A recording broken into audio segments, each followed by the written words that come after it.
Okay, the guy that owns this actually hooked it up, and I guess it did make some kind of power, but it sounded hella distorted. Built 1446 in a big old Motorola tranny. These are supposed to be your 10 ohm resistors. Look at the size of those babies. Whoa. I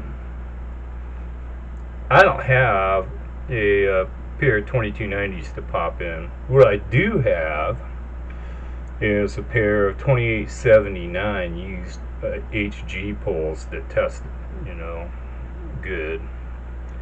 So if that shit there can work and put out power, some used pole 2879 should work and put out power. So we're going to replace those pills that are totally mismatched.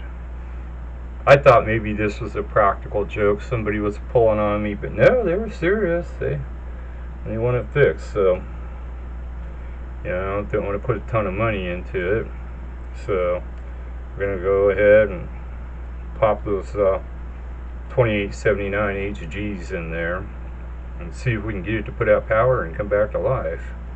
Catch me later, Psychotech Labs with a psycho linear. That's right. We'll be back.